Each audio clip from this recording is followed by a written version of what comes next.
मार्गावर इतकं प्रेम केलं आणि त्या सगुणाच्या पलीकडे असलेलं ते निर्गुण तत्व त्याच्यापर्यंत पोहोचायचे ते ध्येय. आम्ही काय करतो, आम्ही सगुणापर्यंतच थांबतो, पण सगुणाचे आधारे निर्गुण पाविजे निर्धारे. निर्गुण उपासना साधली, संतांनी सगुणाचा आधार घेतला. तुम्हाला मला सुद्धा सगुण पूजा दिली, सगुण पूजा दिली. पण आम्ही माणसं एवढी वेडी आहे ना, सगुण पूजा करत असताना मूर्तीतलं देवत्व बघायचं राहून जातो. म्हणून आपल्याकडे म्हणतो भक्तीच्या प्रांतामध्ये हौशे गौशे नवशे सगळे असतात. नाथबाबांना याचं वाईट वाटलं. नाथ महाराज म्हणले, आमच्या सगळ्या समाजानी देवाच्या मूर्तीचं सुद्धा बाहुलं करून टाकलं आणि भारूड लिहिलं, त्याला नावच दिलं बाहुलं. बाहुलं कारण आज सगुण उपासना करत असताना ती मूर्ती केवळ पाषाणाची नाही, केवळ धातूची नाही, केवळ तांब्या किंवा कुठल्याही धातूची नाहीये, मातीची नाही, त्या पलीकडे जाऊन त्या मूर्तीतलं चैतन्य ज्ञानोबांना पाहता आलं. म्हणून तर माऊली प्रत्येक वेळी हाक मारायचे, बाप रखुमा देवी वरू. रखुमाईचा तो पती आणि माझा बाप असलेला तो विठ्ठल, जगाचा बाप असलेला तो विठ्ठल, हे संबोधन द्यायचे. शिवशक्तीची जणू काही उपासना करायचे. ती आद्यत्रयात्मिका शक्ती असलेली रुक्मिणी माता आणि तो शिवस्वरूप असलेला विठ्ठल परमात्मा, शिवशक्तीला वंदन करून ज्ञानोबराय बाप रखुमा देवी वरू असं सांगायचे. आणि माऊली सुद्धा म्हणतात की देवा तुला नेमकं म्हणू तरी काय, तुझं सगुण म्हणू की निर्गुण रे, सगुण निर्गुण एक गोविंदू रे, सगुण निर्गुण एक गोविंदू रे, गोविंदू रे एक गोविंदू रे, तुझं सगुण म्हणू की निर्गुण रे. श्रुती नाही ती असं श्रुतींनी सुद्धा म्हणावं, देव असा आहे का, असा नाही, असा आहे का, असा नाही, सांगता नाहीयेत. तो परमात्मा किती उपकार आहेत त्याचे तुमच्या माझ्यावरती, की तो सगुण रूपात आला. त्यांनी अनेक अवतार घेतले भक्तांच्यासाठी, अनेक चेष्टा केल्या, अनेक लीला केल्या, सगळं दुःख सुद्धा इथं सोसलं. रामावतारामध्ये, कृष्णावतारामध्ये हे दोन अवतार भारतीय संस्कृतीचे मानदंड आहेत. एका अवताराने पूर्वेकडून पश्चिमेकडे भारत व्यापून टाकला, प्रभू रामचंद्र अयोध्या ते लंका, आणि पूर्वेकडून इकडे पश्चिमेपर्यंत गोपालकृष्ण, सगळा भारत या दोन महान अवतारांनी व्यापून टाकला. बस म्हणून तर आमच्या वारकरी संप्रदायाचा महामंत्र आहे राम कृष्ण हरी. रामाचा आचार, कृष्ण नामाचा विचार आणि हरी नामाचा उच्चार. रामाचा आचार आम्हाला काय बनवेल, रामाचा आचार आम्हाला निर्विषय बनवेल. कृष्णाचा विचार किंवा कृष्णाचा उच्चार आम्हाला काय बनवेल, कृष्ण विचार आम्हाला निर्विचार बनवेल. आणि परमात्मा हरी म्हणजे पांडुरंग परमात्म्याचा उच्चार आम्हाला निर्विकल्प बनवेल. विठ्ठल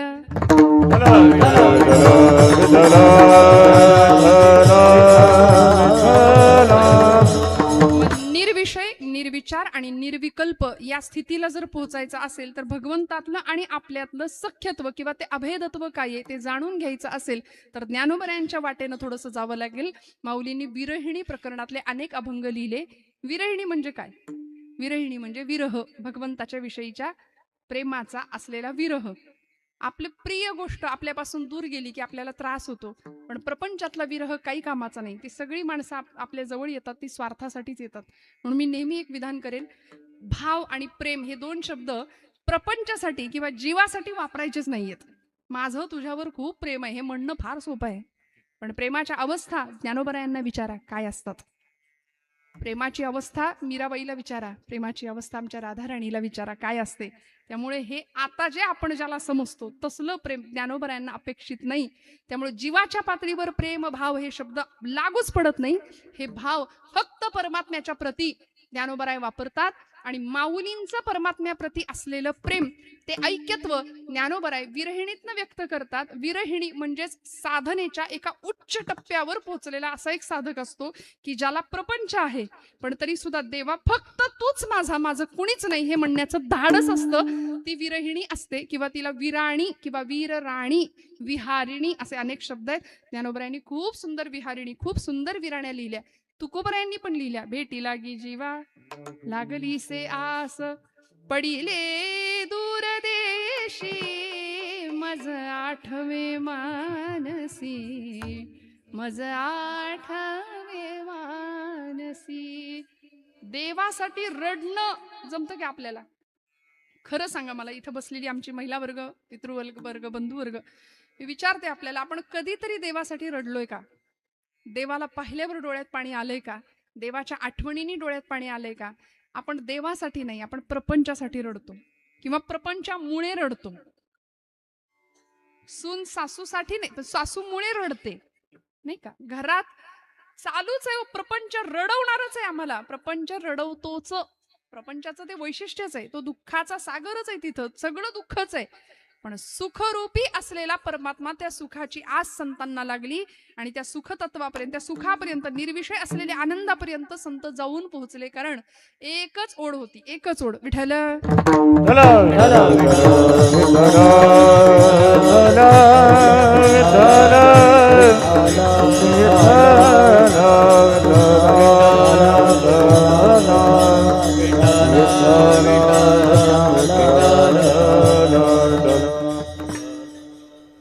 परमात्म्याला गाठायचं असेल, परमात्म्यापर्यंत पोहोचायचं असेल, म्हणून मी प्रश्न विचारला. आपण सगळे असे आहोत की आपण देवासाठी नाही रडत, आपण आपल्या लेकरा बाळांसाठी, आपण आपल्या प्रपंचासाठी, आपण आपल्या संसारासाठी. नुसता जीव सकाळी उठल्यापासून रात्री झोपेपर्यंत अखंड हा जीव धावत असतो, पळत असतो. का?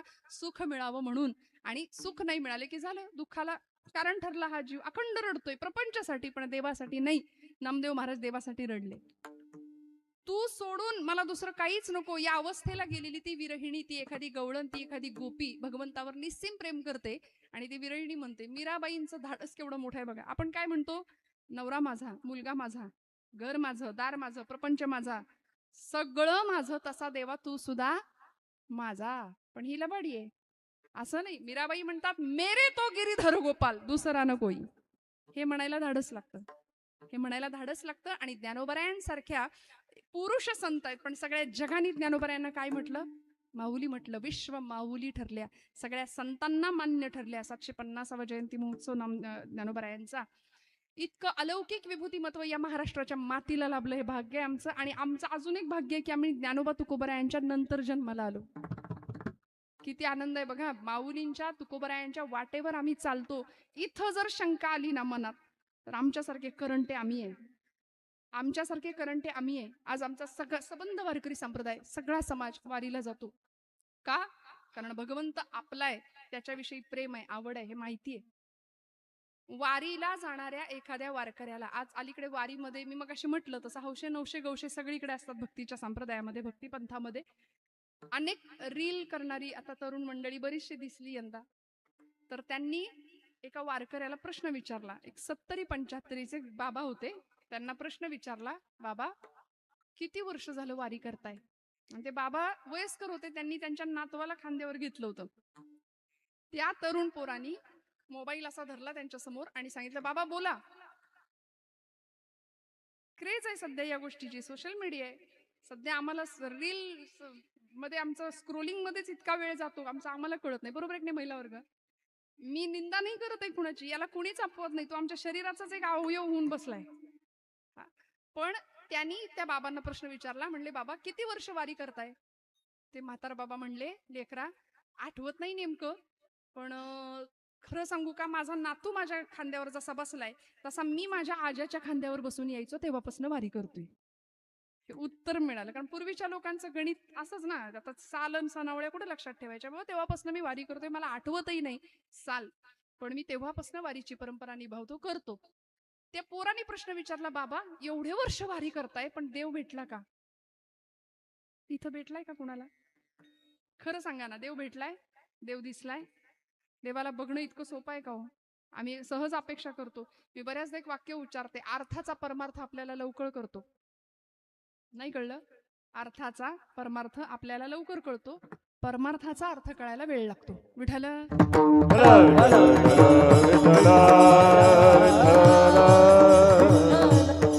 त्यांनी प्रश्न विचारला, बाबा तुम्हाला पांडुरंग दिसला का किंवा देव दिसला का? तर ते म्हणाले, नाही दिसला अजून, नाही दिसला. नाही दिसला तर एवढे वर्ष वारी करता तुम्ही, वेडे वेडे की काय? अजूनही चालवत नाही, अजून तब्येत बरी दिसत नाही तरी पण चालवत, तरी पण वारी करता. ते म्हणले, लेकरा हे बघ पोरा, लई प्रश्न विचारलेस तू, आता तू थांब, आता मी तुला एक प्रश्न विचारतो, उत्तर देशील? तो म्हणला, हो विचारा.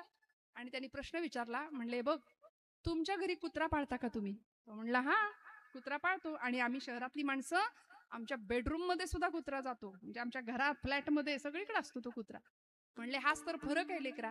आम्ही गावकरी माणसं आम्ही घरात कुत्र्याला येऊ नाही देत, किंबहुना आमचा कुत्रा घरात येत नाही. आम्ही पाळलेला कुत्रा घराच्या अंगणात पुढच्या किंवा मागच्या अंगणात असतो, तो घरात येत नाही. आम्ही कुत्रा पाळतो, स्वामीनिष्ठ असतो. आमचे सुगीचे दिवस आले, धान्य आलं की वाड्या वस्त्यांवरती आमचा कुत्रा रात्रीच्या वेळी वस्तीमध्ये आमच्या धान्याचं, आमच्या सगळ्या सामानाचं छान राखण करतो, रक्षण करतो. एखादा चोर जर मध्यरात्री आला तर तो भुंकतो. कुत्रा भुंकल्यानंतर पलीकडच्या वस्तीतलं कुत्रं भुंकायला लागतं रात्रीचं. यांनी भुंकायला सुरुवात केली की पलीकडच्या वस्तीतलं कुत्रं भुंकायला सुरुवात करतं. त्याचं भुंकणं ऐकलं की त्याच्या पलीकडच्या वस्तीतलं कुत्रं भुंकतं. त्याचं भुंकणं ऐकलं की असं करता करता 15-20 कुत्री एकत्र भुंकायला लागतात मध्यरात्री. पण चोराला कोणी बघितलंय? पहिल्या कुत्र्यानी. नाही लक्षात आलं? पहिल्या कुत्र्यानी चोराला पाहिलंय, पण बाकीच्या कुत्र्यांनी त्याच्यावर विश्वास ठेवला आणि काहीतरी गडबड आहे म्हणून भुंकायला सुरुवात केली. माझा ऐका, ते बाबा म्हणत होते, अरे बाबा हे प्राण्यांना कळतं, आम्ही हाडामासाची माणसं आहे. आम्ही नाही बघितलं देव, पण माझ्या ज्ञानोबांनी पांडुरंगाला पाहिलंय, माझ्या तुकोबांनी पांडुरंगाला पाहिलंय. आम्हाला नाही दिसला तरी चालेल, एक ना एक दिवस पांडुरंग आम्हाला दिसेल. ज्ञानोबरायांनी त्याला पाहिला आणि कुठल्या उच्च अवस्थेत ज्ञानोबराई गेले सांगतात अभंगाच्या प्रथम चरणामध्ये. जीविती जीवा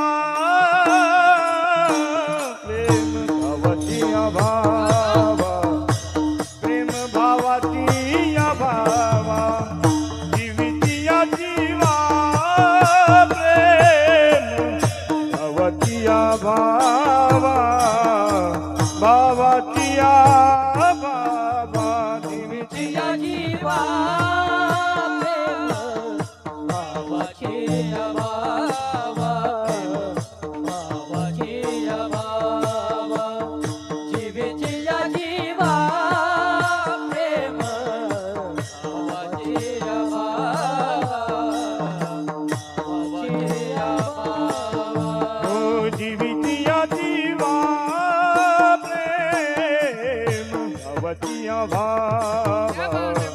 प्रेम भावाची बाबा, जीविती जीवा भावाची भावा, प्रेम भावाची बाबा, जीविती जीवा प्रेम भावाची बाबा, प्रेम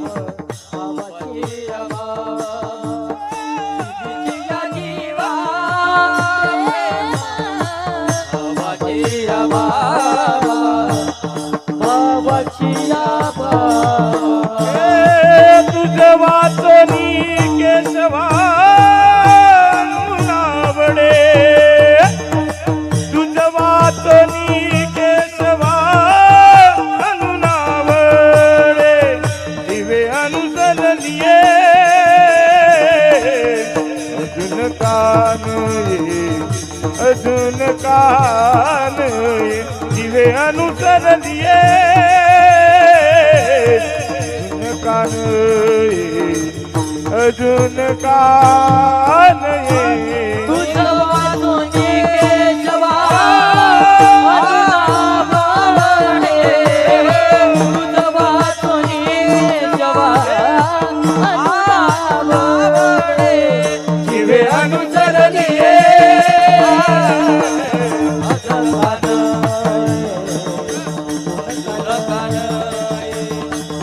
अनुसरले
अघश्च स्मर्तॄणाम, आमच्या ठिकाणची सगळी पाप हरण करणारा तो हरी आहे.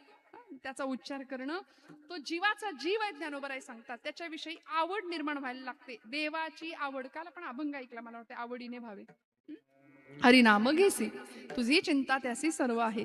भगवंताची आवड निर्माण व्हायला त्याला शब्द शास्त्रकारांनी वापरला पूर्वानुराग. देवाच्या विषयी अनुराग निर्माण होण्याकरता पहिली अवस्था आहे पूर्वानुराग, देवाच्या विषयी आवड निर्माण होण्याची पहिली अवस्था. दुसरी अवस्था आहे मिलनाची अवस्था आहे, भगवंताशी भेट होणं. आणि तिसरी अवस्था आहे विरहाची अवस्था. या 3 अवस्था शास्त्रकारांनी सांगितल्या. मग देवाविषयी आवड निर्माण होण्याला काय कारण आहे? त्यातलं पहिलं कारण आहे मंडळी पुण्याई. पुण्याई लागते, त्याशिवाय देव आवडत नाही, त्याशिवाय कीर्तन आवडत. आमच्या इथून पुण्याई आहे म्हणून आपण इथं आलोय. एखाद्याला म्हणलं चला आज येत आहे का कीर्तनाला, नको म्हणले, आज चांगला पिक्चर आहे, बघायचा मूड आहे. इकडं पावलं वळणं हे कुणाचंही काम नाहीये. असं म्हणतात डोंगरे शास्त्रीजी म्हणायचे कथेमध्ये, कथा केलीये, कीर्तन केलीये, जाने की हमारी औकात क्या है. 7 दिवसांच्या कथेमध्ये पहिल्या दिवशी तो हा शब्द वापरायचे, कथा के लिए जाने की हमारी औकात क्या है, कथा के लिए तो वो जाते हैं जिनको बाके बिहारी बुलाते हैं. तिकडून बोलावणं यावं लागतं, देव बोलावतो म्हणून आपली पावले येतात. आपण कितीही ठरवा नाही. एखाद्याला म्हणा कीर्तनाला येता का, म्हणले नाही मूड नाही, आज काय बसलेलं उठवत नाही, उठलेलं बसवत नाही, कशाला कीर्तन, काही नको. कोई तन दुखी, कोई मन दुखी, कोई धन बिन रहत उदास, थोडे थोडे सब दुखी, सुखी हरी के दास. सगळे आधिव्याधीनी ग्रस्त आहेत. त्यामुळे इकडे येण्याकरता, भगवंताच्या वाटेवर येण्याकरता पहिली गोष्ट आहे पुण्याई पाहिजे. वाडवडिलांची पुण्याई पाठीशी, येथ वडील जे जे करीती या नाम धर्म ठेवीती. आज तुमची माझी पुण्याई आहे म्हणून आपण इथं आलो बरं का, त्याशिवाय नाही येऊ शकत. म्हणून परमेश्वराला खूप धन्यता द्या की आज जन्मोजन्मी आम्ही बहुपुण्य केले, तेव्हा या विठ्ठले कृपा केली. आमच्या पिढीनी, आमच्या नवीन पिढीनी इकडं वळणं, कपाळाला गंध लावायची इच्छा होणं सुद्धा पुण्याईचं लक्षण आहे. आज आमच्या तरुणांना सांगावं लागतं, लेकीबाळींना सांगावं लागतं, कपाळाला गंध लावूया, टिकली लावूया छानशी. का? कारण आम्ही हिंदू आहोत. आज हिंदूंचं पतन होण्याला कारण आहे हे भगवे झेंडे इथं लावलेत ना, या भगव्या पताका इथं लावलेत ना, त्या आमच्या धर्माच्या आहेत. त्यातलं एक टोक आहे नामाचं, दुसरं टोक आहे ज्ञानाचं, आणि भक्तीचा दांडा आहे त्या पताकेचा. मग संप्रदायाने सुद्धा भगवी पताका हातात घेतली. अलीकडे भगवा रंग लोकांना त्रास द्यायला लागलाय. भगवा हटावचे नारे करतायत लोक. मग आमच्या धर्माचं पतन आम्ही डोळ्यासमोर होताना पाहतो. पण मला असं वाटतं भगवा हटाव या नाऱ्यांनी जग नंतर घुमवा, किंवा हे नारे नंतर द्या. रोज आमच्या आकाशामध्ये, जे आकाश म्हणजे साधं सोपं नाही, गगनाचे प्रावरण त्याला तुकोबराय म्हणतात. आकाशाला जणू काही आकाशाचं पांघरुण घातलंय देवानी. ब्रह्मांडाचा नायक आहे तो, सत्य ज्ञानानंत गगनाचे प्रावरण असलेला भगवंत. त्या आकाशामध्ये पूर्व क्षितिजावर रोज सकाळी साक्षात सूर्यनारायण आम्हाला प्रत्यक्ष दर्शन देतो. आता देव नाही असं म्हणाल का कुणी, किंवा असं म्हणतील का कुणी? देवाला प्रत्यक्ष पाहतो की आम्ही रोज. फक्त आम्ही सूर्यवंशी असल्या कारणाने सगळेच पाहत नाही. जे सूर्यवंशी आहेत ते नाही पाहत. मी असं बऱ्याचदा म्हणते, आम्ही कीर्तनकार, प्रवचनकार, गायक हे सगळे निशाचर प्राणी. आता रात्रभर प्रवास करून सकाळचा सूर्य कसा दिसायचा असं कधी कधी प्रश्न पडतो. पण तरी सुद्धा रोज सकाळी, माझी ही गृहलक्ष्मी आहे घरातली, आमच्या सौभाग्यवती माता भगिनी आहेत, रोज सकाळी तुळशीला पाणी घालताना सूर्यनारायणाला आपलं दर्शन आपण घेतो. हा नियम आहे आपला, हा नियम आहे, ते घडतं हातून. आपणही रोज सकाळी पंचायतन पूजा आचार्यांनी दिली, त्यातलं 5वं दैवत म्हणजे सूर्यनारायण आहे, बरोबर, प्रत्यक्ष दर्शन देतो. काय परिस्थिती आहे हो, पूर्व क्षितिजावर आकाशामध्ये भगवी छटा सगळीकडे आधी उगवते आणि मग सूर्यनारायण उदित होतो. तो उगवताना सुद्धा आकाश भगवं करून टाकतो, मावळताना सुद्धा आकाश भगवं करून टाकतो. मला असं वाटतं भगवा हटावचे नारे नंतर द्या, आधी हिम्मत असेल तर तो भगवा हटवून दाखवा, मग भगवा हटाव आणि मग हिंदू धर्मावर घाले घालण्याचा विचार करा. आज आमच्या हिंदू धर्माचं पतन व्हायला कारण आम्ही हिंदू का आहोत सांगते. आमच्या मनामध्ये श्रद्धेची कमतरता पडतीये, श्रद्धा कमी आहे. कपाळाला गंध लावायची इच्छा नाही. माझ्या तरुण भावंडांना मी हात जोडून सांगते, कधी घरातनं बाहेर पडताना पहिले कपाळाला गंध लावा. आपण हिंदू आहोत ना, इथं जातीपातीचा विषय नाही. आपण हिंदू आहोत, आपण एका छत्राखाली आहोत, आपण भगव्याखाली आहोत. बस कपाळाला गंध, वारकऱ्याचा नियम, गळ्यात तुळशीची माळ असावी, काय हरकत आहे. मला असं म्हणतात 3 गोष्टी केल्याशिवाय इथून जायचं नाही. इथून म्हणजे कुठून? कीर्तनातनं घरी. बरं, आपल्याकडे किती वेळ आहे सांगा बरं मला आता जरा. हा, अर्धा तास, 1 तास आहे. घड्याळातलं नाही झालं तर माऊलींचे ज्ञानेश्वरी म्हणजे साक्षात ज्ञानोबा माऊली आहेत. तुकोबांची गाथा म्हणजे साक्षात तुकोबाराय आहेत. समर्थांचा दासबोध म्हणजे साक्षात समर्थ माऊली आहेत. माझी काया आणि वाणी गेली म्हणाला अंतःकरणी परी मी आहे, जगत जीवनी निरंतर आत्माराम दासबोध माझे स्वरूप स्वतः सिद्ध असता न करावा खेद भक्तजनी समर्थ म्हणतात. कारण ज्ञानोबरायांना भेटायचं असेल ना, ज्ञानेश्वरीला हातात घेऊया. मी हात जोडून माझ्या तरुण भावंडांना सांगते, रोज एक किती सांगू, किती वाचाल? इकडे माझी भावंड आहेत तरुण, आता मध्ये मध्ये बसलेली आहेत. मला एक थोडंसं सांगा ना, रोज आपण एक 10 ओव्या, 40 ओव्या, 100 ओव्या, 200 ओव्या तुम्ही वाचाल, गळ्यामध्ये पवित्र तुळशीची माळ घालाल, पांडुरंग परमात्म्याचं स्मरण कराल. माझी ही सगळी मोठी माणसं आहेत, महिला वर्ग आहे, आम्ही रोज 400 ओव्या वाचतो.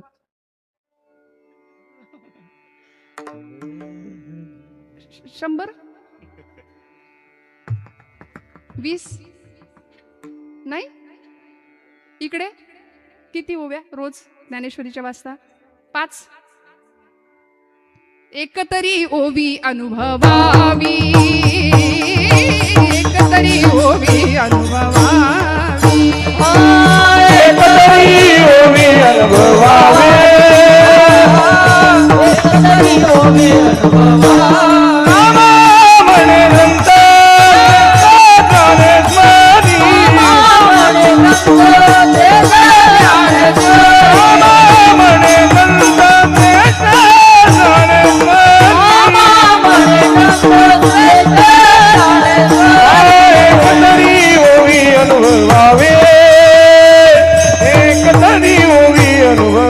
करतो. त्यामुळे संतांनी आम्हाला प्रचंड क्रियावादी आणि प्रचंड सकारात्मक, आमची भगवद्गीता आम्हाला सांगते. अर्जुनाचं काय झालं होतं? हातबल झाला होता. सिद्धी मम गात्रा कृष्ण मूर्ती होय गे, कळो आली सोय गे, कृष्ण मूर्ती होय गे, कळो आली सोय गे, कळो आले सोय गे, कृष्ण मूर्ती होय गे, कळो आले सोय गे. प्राणाचाही प्राणू पाहता, प्राणाचाही प्राणू पाहता, सुख सांगू काय गे, तुळशी माळ गळा गे, कस्तुरीचा टिळा गे, तुळशी माळ गळा गे, कस्तुरीचा टिळा गे, तुळशी माळ गळा गे, कस्तुरीचा टिळा गे, तुळशी माळ गळा गे, कस्तुरीचा टिळा.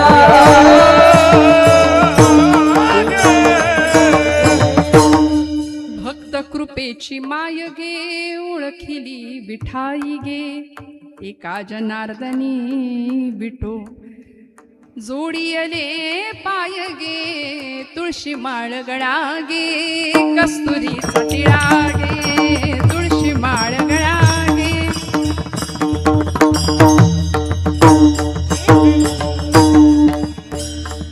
माझा भगवंत असा आहे हे त्यांनी ज्यावेळी वर्णन करावं ना, त्यावेळी रुक्मिणीची अवस्था काय झाली होती त्या दरबारात. ऐका, कथा सांगते आम्हाला. रुक्मिणी स्वयंवराची भागवतातली कथा आहे. मी माझ्या पदरचं नाही सांगत आहे काही. श्रीमद भागवतामध्ये रुक्मिणी मातेचं वर्णन केले की ती कथा जशी ऐकली, कृष्णाचं वर्णन जसं ऐकलं, श्रवण केलं, तशी तिला चक्करच आली, बेशुद्ध झाली. आणि मग रुक्मिणी आईसाहेबांनी एक पत्र पाठवलं होतं. कुणाला? कुणाला? जागे आहेत ना सगळे? कृष्ण परमात्म्याला एक पत्र पाठवलं. भागवतामध्ये ते पत्र प्रसिद्ध आहे. विश्वातलं सगळ्यात पहिलं पत्र आहे ते. आईसाहेबांनी भगवंताला पाठवलेलं. श्रुत्वा गुणान भुवन सुंदर शृण्वतांते, निर्विश्य कर्ण विवरैर हरतोंगतापम, रूपम दृशम दृशिमताम अखिलार्थ लाभम, त्वय्यच्युता विशति चित्तम पत्रपम मे. म्हणाली, श्रुत्वा गुणान भुवन सुंदर, तू त्रिभुवनात सुंदर आहे हे मी ऐकलंय फक्त माझ्या कानांनी, आणि माझी ही अवस्था झाली, तेव्हा आता या आणि मला घेऊन जा, असं पत्र पाठवलं होतं. शिवशक्तीचं, ब्रह्ममायेचं मिलन या प्रसंगामध्ये झालं. रुक्मिणी विवाह झाला, स्वयंवर झालं, सगळं झालं. पण कशामुळे देव आवडला? श्रवणामुळे. म्हणून मी कारण सांगतेय. देव आवडण्याचं पहिलं कारण मी सांगितलं पुण्याई, दुसरं कारण मी सांगितलं सत्संग, त्यानंतर परंपरा, आणि चौथं कारण श्रवण. विठ्ठल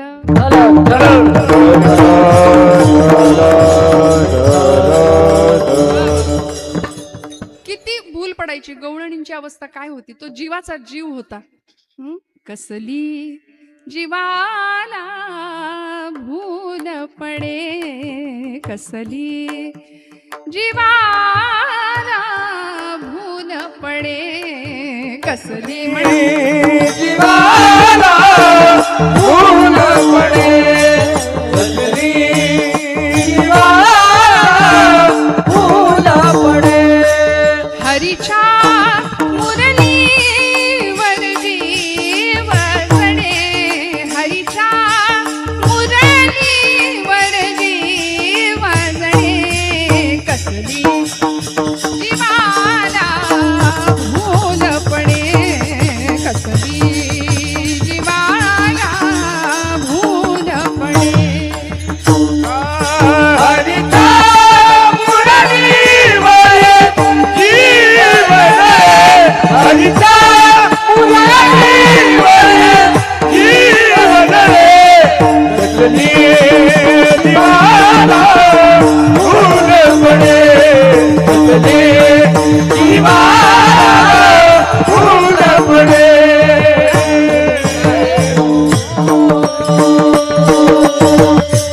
देवानी बासरी वाजायला सुरुवात केली. शरद पौर्णिमेच्या रात्री कदंब वृक्षाखाली देव, म्हणजे आपली कोजागिरी पौर्णिमा, देव बासरी वाजवायचे. देवानी बासरी वाजवली की सगळ्या गोपी त्या बासरीच्या श्रवणाने मोहून जायच्या आणि यायच्या. आता हा विषय बोलायला लागलं की आमच्या काही मंडळींना असं वाटतं देवानं रासक्रीडा केली, अमुक केलं तमुक केलं, देवाच्या 16,108 स्त्रिया, देवानी गोपींची वस्त्र काय चोरली. निंदा करणाऱ्यांना काय हो, आमच्या देवदेवतांना सुद्धा सोडलं नाही. मी खरं सांगू का, देवानी गोपींची वस्त्र चोरली त्याच्या मागे कारण आहेत, आध्यात्मिक कारण आहे.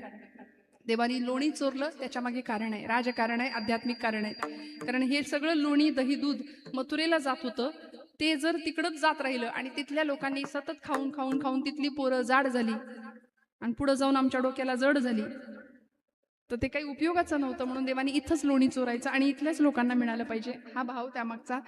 चित्ताची चोरी केली आहे. वस्त्राची चोरी म्हणजे देहभावाची चोरी एका अर्थी आहे. मान्य देवानी वस्त्र चोरली. चला 11 वर्षाचं होतं बाळ, ते गोकुळात होतं तेव्हा.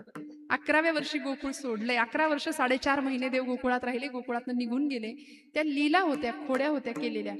पण तोच माझा भगवंत ज्यावेळी योगेश्वर श्रीकृष्ण म्हणून तयार होतो, त्यावेळी भर दरबारामध्ये द्रौपदीच्या वस्त्राला दुःशासनाने हात घातला होता. केसांना धरून फरफटत ओढत आणत होता. दयेची याचना करत होती, मी कुरुकुलाची स्नुष आहे, मी कुरुकुलाची मर्यादा आहे, माझं रक्षण करा. रथी महारथी होते दरबारामध्ये, कुणी नाही वाचवलं. पण माझा भगवंत तेव्हा आला. म्हणजे गोपींची वस्त्र ज्यांनी चोरली तोच भगवंत एक नाही 1000 पटींनी वस्त्र पुरवत सुद्धा होता. हे विसरतो आम्ही, हे विसरतो. गोकुळाष्टमी आली, गोपाळकाला आला, 10 थरांचा गोविंदा उभा राहतो, लाखोंची बक्षिसं वाटली जातात. पण या सगळ्या चरित्रांकडे आमचं सर्रास दुर्लक्ष होतं. गोपींनी केलेली रासक्रीडा, तिला आम्ही गरब्याचं रूप देऊन ठेवलं. नवरात्री आली की देवी एकीकडं आणि आमचा गरबा एकीकडं. ते गरबा बिरबा ते आपली संस्कृती नाही. इथं असेल तर माफ करा मला, कारण ते नाही, असं काही नाहीच आहे. देव रासक्रीडा खेळले म्हणजे कुणाशी खेळले? गोपी आल्या होत्या का रात्रीच्या? असं नाहीये, असं नाहीये. गोपींच्या बरोबर रासक्रीडा म्हणजे जीवात्म्याचं शिवात्म्याशी असलेलं ते मिलन आहे. एक जीव शिवाच्या भेटी करता अखंड तळमळतो, ती विरहिणी तो भाव माऊली व्यक्त करतात. ही काही कुठली कामक्रीडा नाहीये किंवा रासक्रीडा म्हणजे कुठल्याही भगवंताच्या नावाखाली आपण धर्मावरती टीका करणाऱ्यांना सांगूया की देवाची रासक्रीडा म्हणजे काय होते. इथं कुणी द्वारकाधीश नाही, इथं कुणी कृष्ण नाही, तो भगवान नाव दिलंय. भगवान अपिता रात्री शरदोत्फुल्ल मल्लिका असं श्लोक आहे भागवतामध्ये. रासक्रीडा करणारा ते परब्रह्म होतं, ते ब्रह्म, आणि आपण सगळी माया आहोत. इथं असलेल्या पुरुष देहामध्ये सुद्धा जी व्यक्ती आहे ना, ती आम्ही स्त्री भावामध्येच आहोत. म्हणून तर माऊली ज्ञानोबराय पुरुष होते, पण आईचं अंतःकरण होतं, स्त्री भावातली भक्ती होती. गुलाबराव महाराज पुरुष होते, रामकृष्ण परमहंस स्वामी विवेकानंदांचे गुरु पुरुष देव, पण स्त्री भाव राधा भावात जाऊन भक्ती करायचे. इतकं प्रेम भगवंतावर करावं मीराबाईंनी की जीवाचा जीव बनून गेला आणि त्या बासरीनी मोहून घेतलं. गोपींनी तिला विचारलं होतं त्या बासरीला, बाई ग, आम्ही त्याला मिळवण्याकरता इतके तळमळतो, तो आमच्या घरी यावा, आमच्या घरी लोण्याची चोरी करावी म्हणून आम्ही यशोदेकडे गाराणी घालायला जातो त्याला बघण्याकरता. पण तू एवढी भाग्यवान कशी की तू त्याच्या आधारापर्यंत गेलीस? कशी भाग्यवान? त्या बासरीने काय उत्तर दिलं? तू माझ्या जीवाचा जीव कसा बनला? ती बासरी म्हणते, बाई ग, त्याला मिळवणं इतकं सोपं नाहीये, त्याच्याकरता स्वतःला सोलून घेतलं, तासून घेतलं, आतून बाहेरून पोकळ केलं, तरी देव मला जवळ घेईना. म्हणून एवढंच नाही, 6 छिद्र स्वतःला पाडून घेतली. काम, क्रोध, मोह, मद, लोभ, मत्सर ही सगळी 6 विकार ज्यावेळी धुवून टाकावे लागतात तेव्हा भगवंत आपल्याला जवळ करतो. विठ्ठल.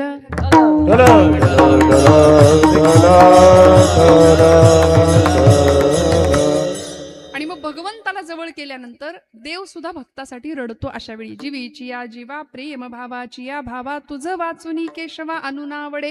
आता तुझ्याशिवाय मला दुसरं काहीच आवडत नाही ही अवस्था निर्माण होते. म्हणून गवळणींची अवस्था काय होती हो? देव आजारी पडले होते.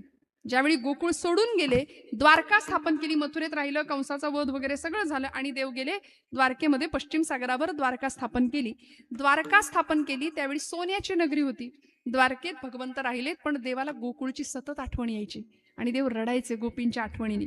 त्यावेळी रुक्मिणी मातेने विचारलं, देवा सारखं काय रडता? एवढं सगळं वैभव आहे, ऐश्वर्य आहे आणि तुम्ही इथं सगळी सुख असताना त्या गोपींची आठवण काढता.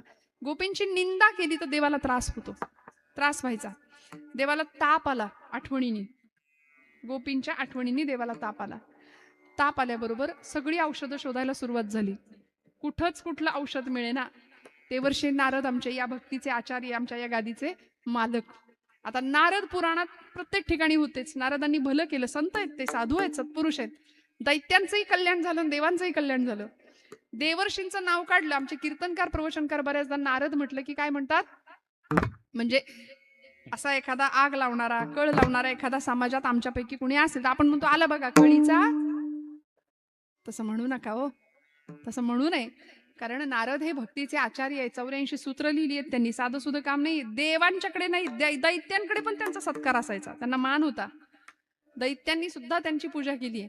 तेव्हा देवर्षी नारद द्वारकेमध्ये आले, देवांना पाहिलं. देवा झालंय तरी काय तुम्हाला? सगळी औषधं करून झाली पण ताप काही निघेना, देवाचा तापच जाईना.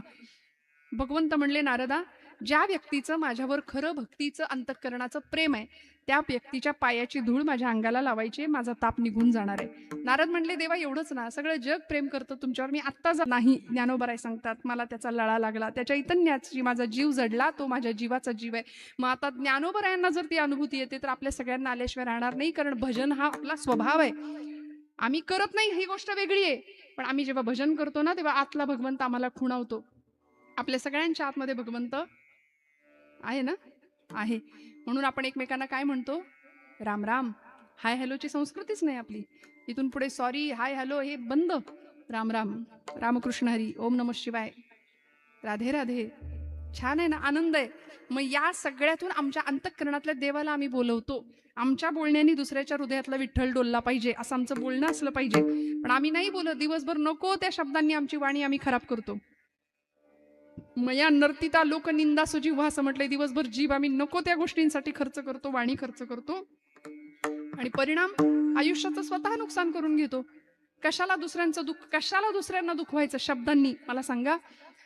भगवंतांनी बुद्धी दिली, मन दिलं, ते काही डस्टबिन आहे का आमचं कचरा साठवायचं? नाही. अनेक प्रकारचे विकार त्याच्यामध्ये आम्ही साठवून ठेवले. 25 वर्षापूर्वी अमक्याने मला त्रास दिला होता, तुला बघून घेतो. ते 25 वर्ष आम्ही ते दुखणं डोक्यात ठेवून आयुष्यभर दुःखात वावरतो. काही गोष्टी सोडूया. भगवंतांनी आम्हाला वचनं दिली, forgive, forget and move forward म्हणाले.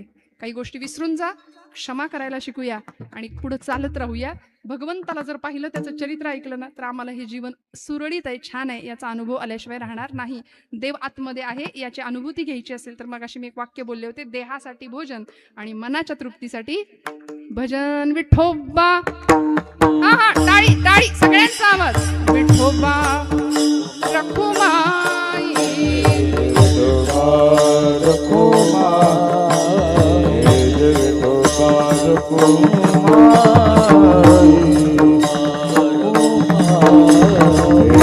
विठोबार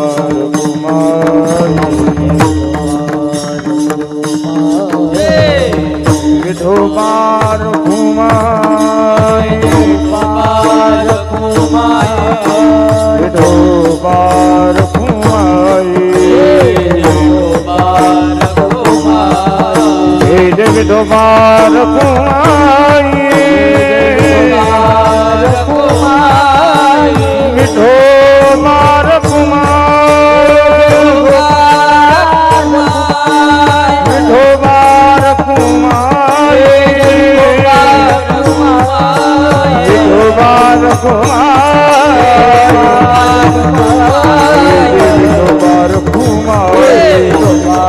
जय विठोबार कुमारी जय विठोबार कुमारी विठोबार कुमार विठोबार कुमार विठोबार कुमार विठोबार कुमार कुंडली गौर हरि श्रीनाथ देव विठोबार कुमार जय विठोबार कुमारी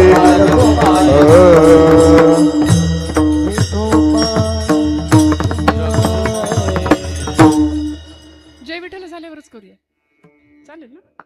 हा? मग कीर्तन संपूया, आपण थांबूया. हा? जीवीची या जीवा प्रेम भावाची या भावा तुझ वाचुनी केशवा अनुनावडे जीवे अनुसरलिये अजुनी का नये वेगी आणावा तोस ये प्राणू माझा जीवे अनुसरलिये अजुनी का नये वेगी आणावा तोस ये प्राणू माझा. भगवंताविषयी तीव्र विरह अत्यंतिक वेदना भगवंताच्या साठी हृदयामध्ये निर्माण होणं या ज्ञानोबराय म्हणतात. माऊलींच्यावर संतांवर आपण नितांत प्रेम करावं. माऊली म्हणतात माझा भगवंत इतका सुंदर आहे, सौभाग्याचा पुतळा आहे, सौभाग्य सुंदरू लावण्य सागरू बाप रखुमादेवी वरू श्री विठ्ठलू. इतका सुंदर भगवंत हृदयात जर साठवायचा असेल तर आधी हृदय स्वच्छ करावं लागेल. ते नामानी होतं. बघा, घरातलं जुनं फर्निचर काढावं लागतं तेव्हा नवीन काहीतरी घेऊ शकतो ना आपण. नवीन फ्रीज घ्यायचा झाला तर जुना फ्रीज कशाला ठेवायचं, जाऊ दे ना. तसं अंतःकरणामध्ये जर देवाला ठेवायचं असेल तर आतमध्ये असलेले भाडेकरू आधी हाकलायला लागतील. 6 भाडेकरू आम्ही ठेवलेत. काम, क्रोध, मोह, लोभ, मद, मत्सर. सरकार धोरण राबवतं पाणी अडवा पाणी जिरवा. आम्ही म्हणतो ह्याची अडवा आणि त्याची जिरवा. आयुष्य असंच चाललं इतरांच्या निंदेत. पण छान सहज कुणालाही त्रास न देता आमचं जीवन उत्तम प्रगतीपथावर जाऊ शकतं. हे अध्यात्माचं गमक ज्ञानोबराय सांगतात. आणि एका उच्च भावावर आरूढ झालेली ही विरहिणी ज्ञानोबराय आम्हाला गोड शब्दामध्ये शेवटच्या चरणामध्ये वर्णन करून सांगतात. सौभाग्य सुंदरो लावण्य सागरो सौभाग्य सुंदरो लावण्य सागरो सौभाग्य सुंदर लावण्य सागर सौभाग्य सुंदर लावण्य सागर सौभाग्य सुंदरो लावण्य सागरो सौभाग्य सुंदरो लावण्य सागरो सौभाग्य सुंदर लावण्य सागर सौभाग्य सुंदर लावण्य सागर बाप रखुमादेवी वरू श्री विठ्ठलू बाप रखुमादेवी वरू श्री विठ्ठलू जिवे अनुसरलिये अजून कानये जिवे अनुसरलिये अजून कानये बाप रखुमादेवी वरू श्री विठ्ठल बाप रखुमादेवी वरू श्री विठ्ठल जीवे अनुसरलिये अजून कानये जीवे अनुसरलिये अजून कानये वेगियाना तो सये प्राण माझा प्राण माझा प्राण माझा प्राण माझा प्राण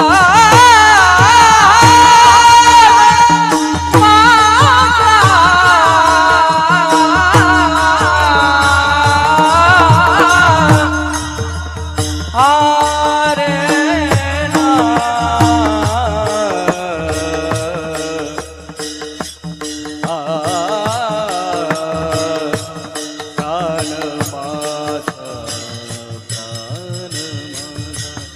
प्राण माझा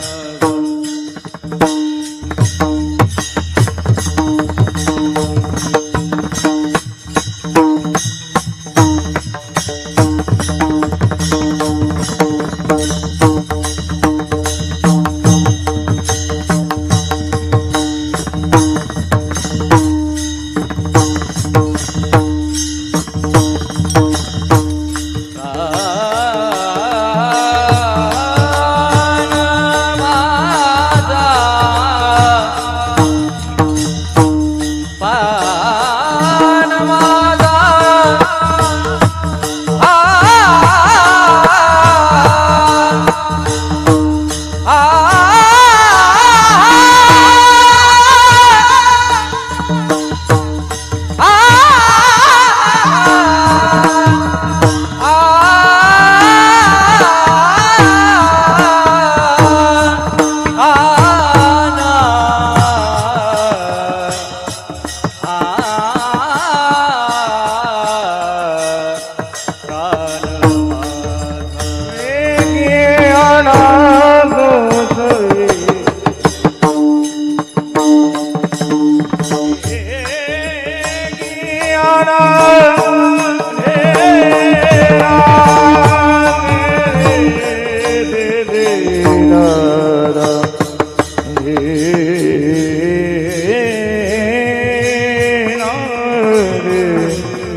सौभाग्य सुंदरू लावण्य सागरू बाप रखुमा देवी वरू श्री विठ्ठलू जीवे अनुसरलीये अजुनी काल ये. ज्ञानोबरायांचं भावविश्व इतकं समृद्ध आहे, त्या भावविश्वात आपल्याला पोहोचणं कठीण आहे. मला माहिती आहे 9:30ची कीर्तनाची वेळ, पण तुम्ही मला खोटं सांगितलं 1 तास आहे असं सांगितलं, म्हणून मी थोडंसं पुढे गेले, पण हरकत नाही. आपण सगळी मंडळी कीर्तनावर नितांत प्रेम करता म्हणून आपण सगळे इथे आहात. असंच आपलं प्रेम कीर्तनावर राहू द्या. कीर्तनकारांवर नाही केलं तरी चालतंय, कारण कीर्तनकार असंख्य आहेत, येतात जातात, पण ही गादी आहे ना ती अनादी काळापासून चालत आलेली आहे. या गादीवर, या स्थानावर आपलं प्रेम नितांत राहू द्या. मगाशी म्हणाले तसं खूप वर्षांची परंपरा या उत्सवाला लाभू द्या.